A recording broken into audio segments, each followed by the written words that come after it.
Herzlich willkommen zu einer neuen, wie immer turbulenten Woche mit uns. Wir sind Yvonne und René und seit Anfang 21 unterwegs den afrikanischen Kontinent zu erfahren. Kommt mit und begleitet uns. Heute brauchen wir eine neue Batterie und es geht auf nach Zimbabwe. Viel Spaß dabei!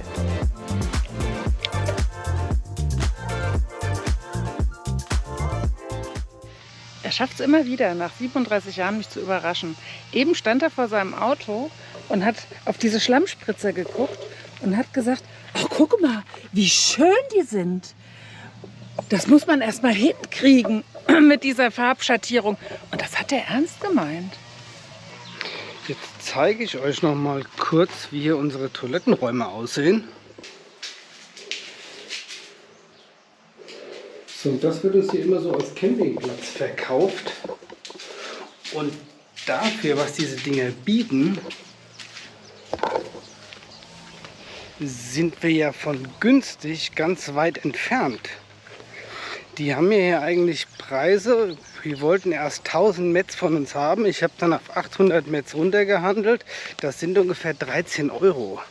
Das ist für einen Platz, wo man eigentlich gar nichts hat, außer dass man stehen kann. Ist das im Prinzip teurer als auf einem europäischen Stellplatz. Ich meine, wir haben dafür eine ganz schöne Aussicht, konnten in Ruhe stehen, hatten kein Gehässel. Also irgendwie auch okay, aber in Wahrheit für lokale Verhältnisse ist das ja ein Vermögen hier. Eben schreit das Weib wie verrückt. Kleine Schlange. Die ist mir über die Füße gekrabbelt.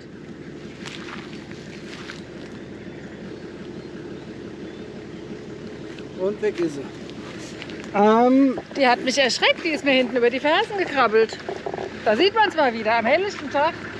Eieiei. Ja und, was hast du an? Flipflops, keine Kampfschuhe. Was sage ich immer? Zieh dir ordentlich Schuhwerk an.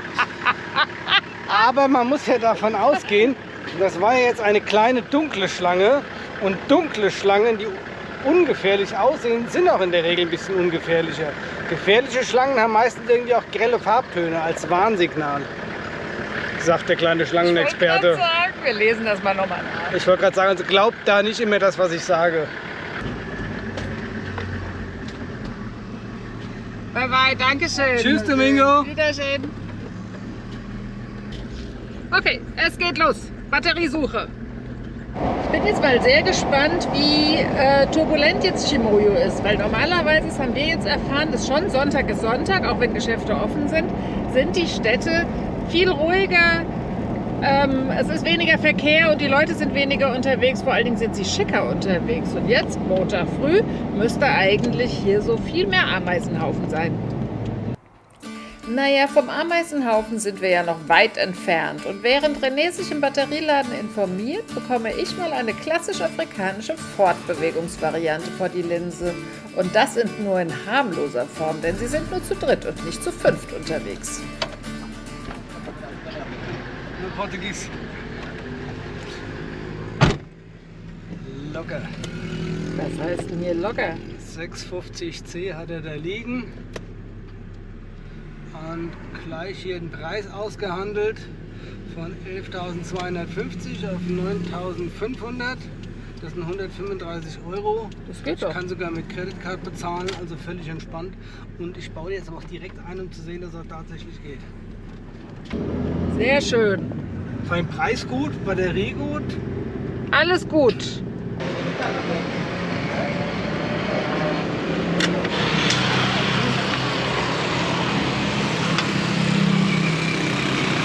Da ist sie jetzt schon draußen. Und da ist die neue.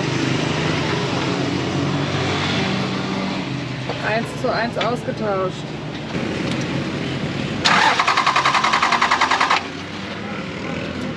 Das klingt doch mal anders. Unsere ist platt, auch wenn er was anderes sagt. Die nehmen wir jetzt trotzdem mal mit.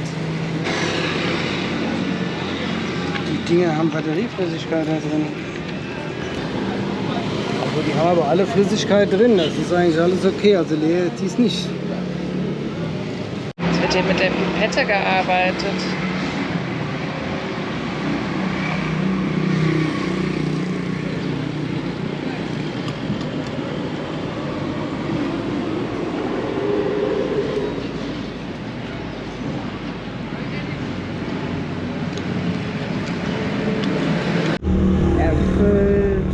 Jetzt fliege ich hier natürlich auf als großer Dummkopf, weil ich hier gedacht habe, das sind wartungsfreie Batterien und habe nie nach dem Wasserstand geguckt in der Batterie. Das muss ich bei den anderen jetzt auch mal machen. Das sind ganz normale Bleisäurebatterien und die sind nicht wartungsfrei. Das sieht nur optisch so aus. Und ja, normalerweise gehören solche Batterien regelmäßig geprüft. Aber dann sieht man bei den Batterien auch oben immer diese Schraubnippel. Und das hier waren jetzt getarnte Batterien. Also quasi kleiner Dummkopf. Und man muss immer mal früher danach gucken. Weil schon relativ viel Flüssigkeit jetzt auch da reinkommt. Und das kann damit zusammenhängen, dass man auch die Batterien kaputt macht. Da kann man noch ein bisschen Ballast mitnehmen.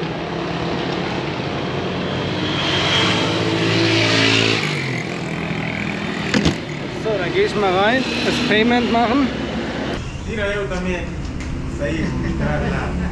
No Portuguese.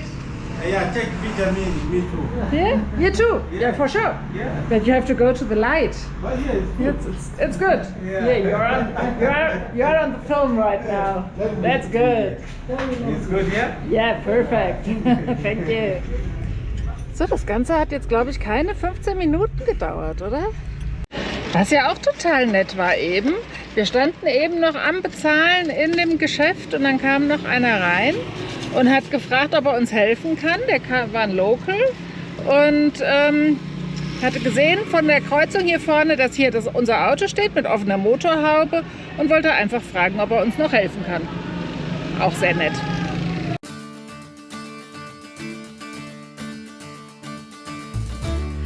Eine kurze Stoppvisite in der Stadt vor der Fahrt zur Grenze muss auch sein und wir finden von ordentlichen Zebrastreifen bis typisch afrikanisch lebendig wuseligem Leben alles und zum Glück auch noch einen Bäcker. Das war jetzt unsere letzte Tat. Ich habe gerade Brötchen gekauft oder kleine Brote für 1,10 Euro 8 Stück. Ich war mal ein bisschen übermütig, falls wir welche abgeben können, keinen Hunger mehr haben, keine Ahnung, oder vielleicht auch wieder einen Hund füttern müssen. So, du willst jetzt nach rechts. Und damit verlassen wir Chimoio. Und machen uns auf dem perfekten Asphalt auf dem Weg die letzten knapp 100 Kilometer nach Mutare, der für uns ersten Stadt in Simbabwe, zu absolvieren.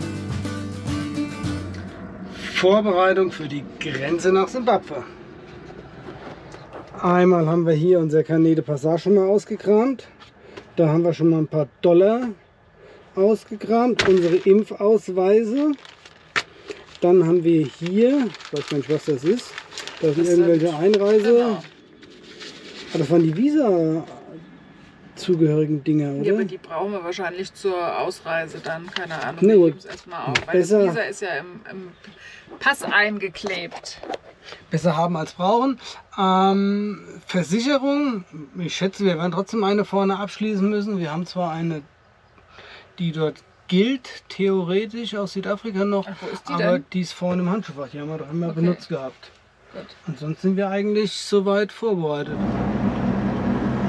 Wir haben nochmal unsere letzten Medicals vertankt, weil das mit Simbabwe und dem Sprit, das gibt sich so 1:1. Eigentlich ist es hier etwas günstiger, je nachdem, wie man dann auf der anderen Seite wechseln kann, schwarz wechseln kann. Das Schwarz streichen wir mal. Ist das mit dem Dieselpreis dort günstiger. Aber wir haben jetzt gesagt, jetzt haben wir doch unser Geld, also geben wir es aus und dann ist es furt. Es fehlt nur noch so ein Stückchen bis zur Grenze. Die muss gleich da vorne sein. So. Machipanda, da müssen wir wohl hin. So, Ausreise war jetzt eine Sache von 10 Minuten. wenn du mal Maximal 10 Minuten Ausreise, Seite Mosambik. Jetzt kommt noch Simbabwe. Da geht's rein. Ich gewöhne mich bald an diese einfachen Ein- und Ausreisen hier. Das sind unsere ersten Meter in Simbabwe. Die Einreise nach Simbabwe hat jetzt definitiv länger gedauert als die Ausreise aus Mosambik. Ja gut, aber es ist ja immer so, dass die Einreise länger dauert als die Ausreise. Ausreise ist ja meistens nur Stempelchen sammeln. Und jetzt heißt es immer Carnet de Passage, abstempeln unser Zolldokument und das Visum beantragen. Die füllen das immer noch mit der Hand aus. Versicherung, bla, bla, bla. Versicherung, ein bisschen sprechen, warum wird unsere nicht akzeptiert? Weil wir haben eigentlich eine Versicherung für Simbabwe, die auch Simbabwe abdeckt. Aber sie wollten sie nicht akzeptieren. Sie akzeptieren angeblich nur eine. Die Comesa, falls es einen interessiert. Genau, Die gelbe. Comesa. Stand heute. Also, wir sind jetzt drin und jetzt müssen wir gucken, wie wir weiterkommen. Aber ganz kurz, alles völlig korrekt abgelaufen. Kein Gehässel, kein gar nichts, völlig entspannt. Und ich glaube, das hat jetzt auch keine Stunde gedauert. Das war nicht so lange. Also ich glaube, es hat ein bisschen länger gedauert, aber ist ja auch wurscht. Es ist jetzt 4 Uhr.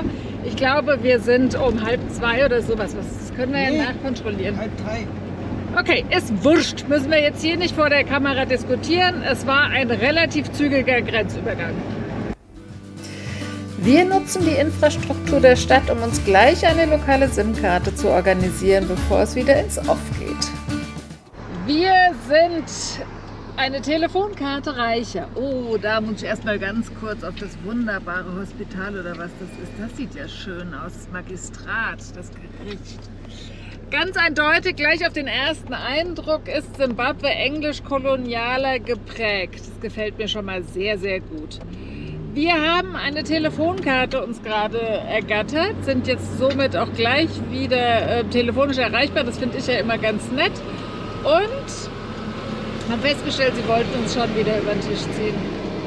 Ja, ich sag mal, wenn es ums Das Geld ist- geht, ist natürlich auch jeder um seinen Vorteil bedacht. Ich nehme das noch nicht mal allzu persönlich, aber du musst halt echt gucken.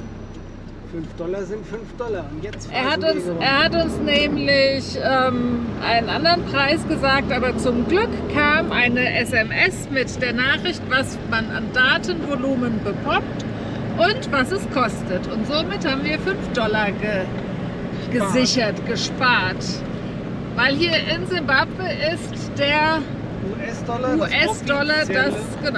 ist der US-Dollar die offizielle Währung. Der Zimbabwen-Dollar ist vor, was habe ich gelesen? 2009 Hyperinflation ist ging ja abgeschafft alles den Bach runter.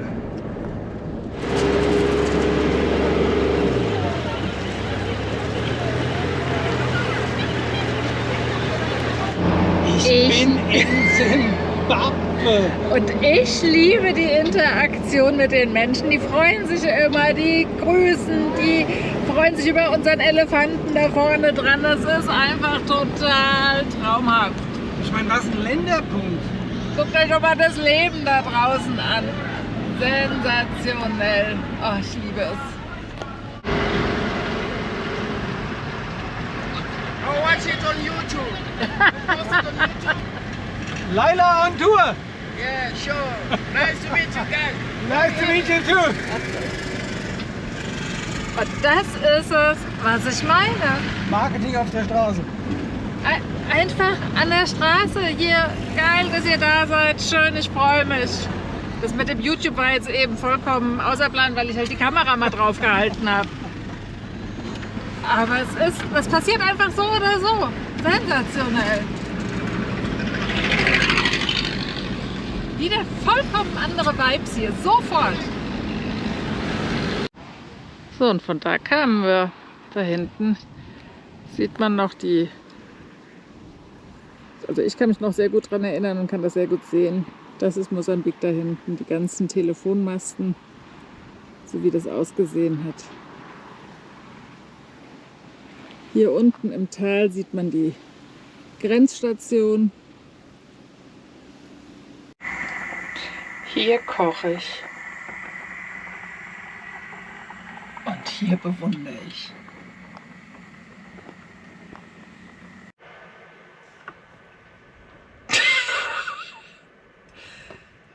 Der genießt oben auf dem Dach die Aussicht.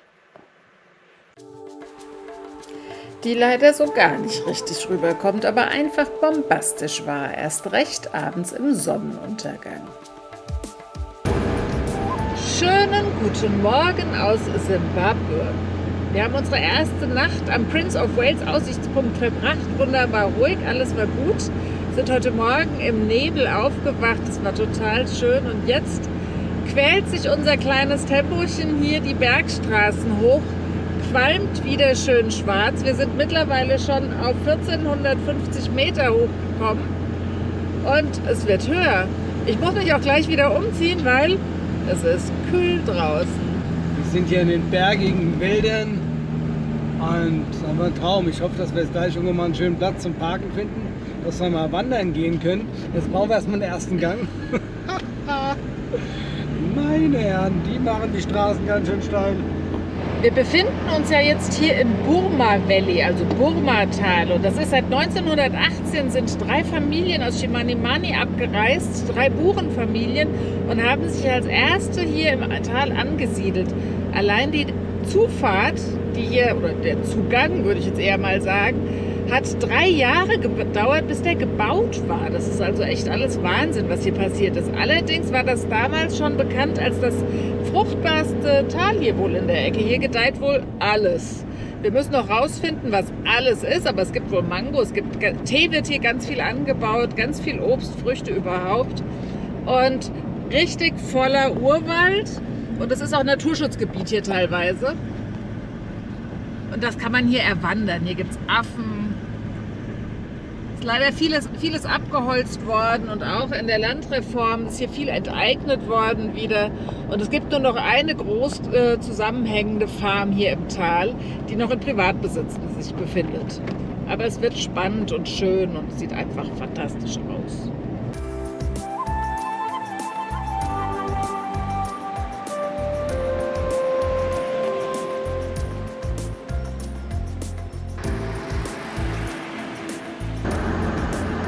In die Region von den Eastern Highlands haben sich damals die Auswanderer, die europäischen, sofort verliebt, weil sie sich so an ihre Heimat in Europa wohl erinnert haben. Meinem Mann geht es gerade ganz ähnlich. Deswegen finde ich das so geil hier. Der hat eben schon gesagt, hier gefällt es mir, hier kaufe ich mir mal ein Haus.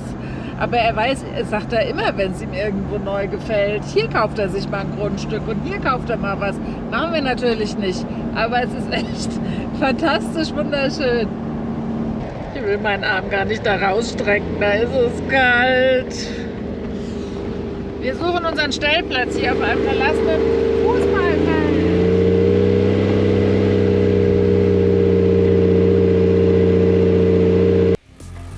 Tatsächlich ist dieses Tal eine Sackgasse, soll aber so schön sein, dass wir es auf jeden Fall erkunden wollen. Und so suchen wir einen Platz, der auf iOverlander markiert wurde, sonst hätte ich wahrscheinlich schon längst umdrehen wollen. Es ist schon sehr spannend hier. Das ist voll geil. Ich habe das Fußballtor entdeckt. Da fahre ich jetzt auch hin.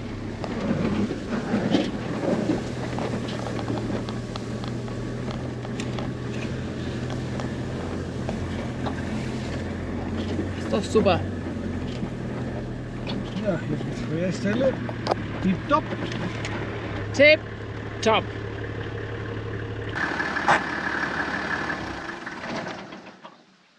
Er hat's geschafft. Und das ist unser erster Nachtplatz in Simbabwe, was in der Sprache der Shona Steinhäuser bedeutet, auch früher als Rhodesien bekannt war und das lange Zeit nach seiner Unabhängigkeit von dem berühmt-berüchtigten Robert Mugabe regiert wurde, der erst 2017 mit über 90 vom Militär entmachtet wurde, sein Land aber konsequent ausgebeutet und durch Misswirtschaft von einem der wirtschaftlich stärksten zu einem der schwächsten Länder Afrikas entwickelt hat. Und ich habe noch heute Morgen zu meinem Mann gesagt, das Einzige, was wir hier draußen an Problemen haben, wenn wir jetzt nicht auf den Campingplatz gehen, ist Wasser. Weil wir haben seit 3 oder 4 Tagen unseren Wassertank nicht mehr nachgefüllt. Und jetzt müssen wir an unsere Reserve vorne, an unseren 50 Liter Stoßstangen-Wassertank gehen. Den muss René mal ein bisschen komplizierter umtanken. Aber jetzt wissen wir, 50 Liter sind noch drin. Und ich wollte so gerne mal meine Haare waschen. Die kannst du trotzdem haben. Ich bin ja nicht knausrig, was das Thema Wasser angeht. Das stimmt, das ist er nicht. Zum Glück hat er sein Leatherman immer greifbar. So, jetzt brauchen wir noch Druckluft. Oh, verheddert.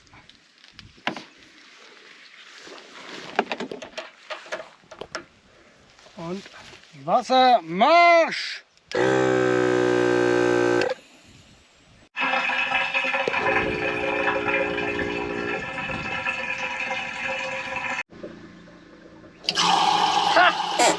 Und schon kommt wieder Wasser. Es meckert gerade schon wieder und ich soll kommen. Das heißt in der Regel... Einmal was einfach nur ganz normal funktionieren und klappen. Es meckert. Altbewährtes Konzept mit Druckluft das Wasser darüber zu pumpen. Und jetzt? Die ganze Zeit passiert nichts mehr. Ich wundere mich, dass immer mehr Druck in dem Tank aufgebaut wird, sodass sich das Wasser schon leicht über die Schweißnähte rausdrückt und hinten fließt überhaupt kein Wasser. Jetzt weiß ich wieder nicht, wo das Problem ist. Jetzt gucke ich mal, ob ich hier... Was? Ja, jetzt werdet ihr mal Zeuge, wie lecker, was wir für lecker Wasser immer zu uns nehmen. Also es ist wirklich braun.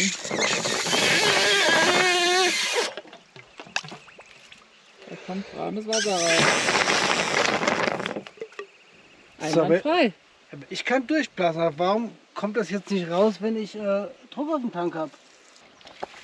Jetzt müsste sachlich, fachlich, müsste jetzt hier Wasser rauskommen. Machen wir die Pumpe an.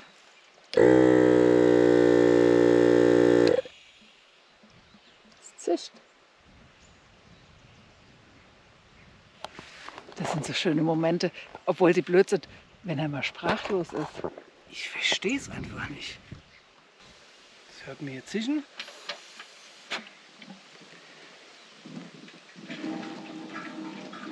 Man hört es gluckern. Vielleicht ist nicht mehr genug Wasser drin, nee, vielleicht ist nur noch ein Pfützel. Ich sehe auch noch was. Wie voll ist denn der Tank drin? Das wäre natürlich das Phänomen, wenn einfach der Tank leer ist. Also, weil der manchmal, Wissenschaftler macht hier eine riesen Doktorarbeit raus. das ist nämlich häufig so, Na, weil er kann es nicht mit einer Excel-Tabelle berechnen. Ich gehe Er mal. muss es einfach mal kontrollieren. Er muss hingehen und gucken, wie voll der Tank ist. Wir haben halt auch keine Anzeige. Spezielle Leuchttechnik sagt an, ja, wir haben 50 Liter umgetankt. Der Tank ist vorne einfach nur leer. Nein, der kann aber noch Wasser sehen. Das geht nicht. Okay, ich gestehe ein, mein Fehler. Bisschen peinlich, aber trotzdem. Ich brauche das immer schwarz auf weiß, wenn er sowas sagt. Wenn zwei Mann eine Wanderung machen, brauchen sie schon mal eine Viertelstunde. Aber ich habe gerade entdeckt, unsere kleinen neuen Freunde liegen noch hier. Ach, die sind so süß und so dünn. Bestimmt Mutter und Sohn. Wir haben ihnen schon unsere 2 letzten Brötchen gegeben, die sie auch mit Vorliebe und echt gierig gefressen haben. Jetzt machen sie hier Bubu. Und da wir ja immer noch in den Ausläufern der Regenzeit sind und das Wetter in den Bergen sich schnell ändern kann, rollen wir lieber unsere Markise ein, bevor wir uns auf den Weg zu einem Ausflugshighlight der Region machen, dem Leopard Rock Hotel, das den Flair der Zeit nach dem letzten Weltkrieg noch versprühen soll. Das ist gemein. Ich habe mich jetzt quasi ein Jahr lang nicht bewegt und jetzt kriege ich hier gleich Höhentraining auf 1500 Meter. Ich habe Sie immer gewarnt. Und wenn euch die Filme genauso gut gefallen wie uns Zimbabwe schon am ersten Tag, dann haut doch jetzt auf den Abo-Button. Damit versäumt ihr kein kleines oder großes Abenteuer von uns und es hilft nicht nur unserem Kanal zu wachsen, sondern motiviert uns immer wieder, die Arbeit in diese Filme zu stecken. Schreibt etwas in die Kommentare, denn der Austausch mit euch macht uns wirklich großen Spaß und wer Lust hat, kann uns auch auf eine Tasse Tee im Leopard Hill Hotel einladen, das hoffentlich offen hat. Der Link ist in der Videobeschreibung oder in unserer Bio. Danke dafür.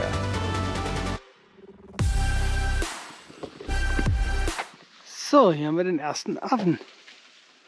Bei unserem Spaziergang. Achtung, so ein bisschen hier rüberlaufen. Ganz da oben macht er rum.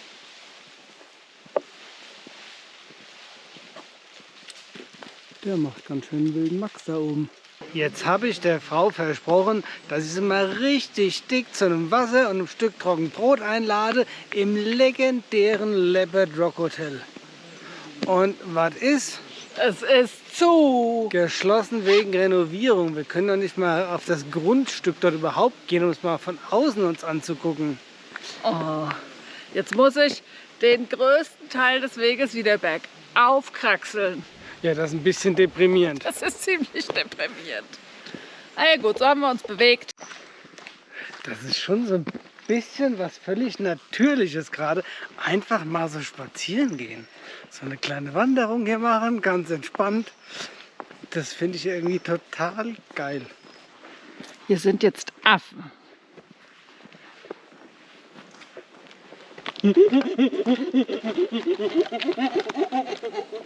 Da muss man aufpassen, nicht, dass die echten Affen aus dem Gebüsch kommen und ihn angreifen.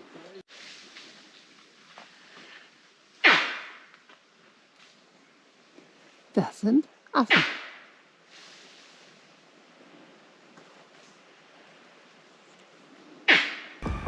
Es müsste sich hierbei um die Weißkehlmeerkatzen handeln, die wesentlich größer sind als die bisher von uns gesehenen grünen Meerkatzen, aber doch so scheu, dass ich sie kaum vor die Kamera bekommen habe. Hier wird übrigens keine Wäsche getrocknet, sondern Souvenirs angeboten. Neben Tischdecken auch schön bestickte Schürzen und Flechtware, doch in Tembo ist jeder Platz schon ausgefüllt. Also absolvieren wir mit leeren Händen die letzten Kilometer zu ihm zurück. Manchmal ist es zum Glück, meistens ist es sehr schade, dass man Gerüche nicht durch die Kamera transportieren kann. Hier riecht es die ganze Zeit extremst würzig. Wir laufen hier durch einen Eukalyptuswald, Eukalyptus und Kiefer. Und ich glaube, beides riecht enorm. Also es riecht ganz würzig. Selbst vorhin, als wir hier entlang gefahren sind, ging das durch die Scheibe, also durch das offene Fenster. Plötzlich eine ganz andere Bedeutung. Mutare Primary and Secondary School haben wir gedacht vorhin, naja, das wird es ja wohl sein. Das ist ja direkt bei uns irgendwie am Auto. Tatsächlich, aber eben kamen uns ganz viele Schulkinder entgegen. Und da wir quasi auf dem Sportplatz stehen, Haben wir ein ganz schlechtes Gewissen. wahrscheinlich haben die jetzt gerade eben den Sportplatz mal wieder gerodet seit 7 Jahren und spielen da wie wild um unser Auto rum. Da ist er.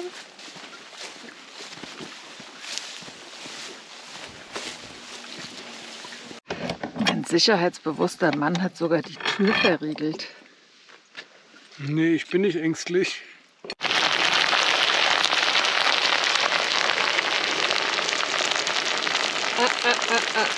Junge Dame? Nein, das ist leider unser Fleisch. Die sind echt so Zucker und so dünn. Die haben schon ganz viel Brot von uns bekommen. Ihr kriegt dann bestimmt noch Reste.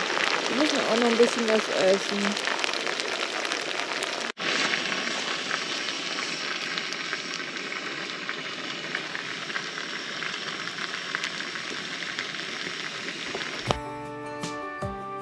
Und mit diesen ersten Eindrücken aus Zimbabwe beenden wir unsere heutige Episode direkt aus den magischen Wumba Mountains. Das nächste Mal entführen wir euch in einen botanischen Garten, der so gar nicht seinen Namensvettern in Europa gleicht. Und wir kämpfen mit elementaren Problemen bei unserer Wasserversorgung. Also bleibt dabei und wir sagen danke für euer Interesse, habt eine gute und gesunde Woche und wir sehen uns hoffentlich dann nächsten Sonntag wieder, denn unser Abenteuer Afrika ist noch lange nicht vorbei. Tschüss und bye bye und bis dann.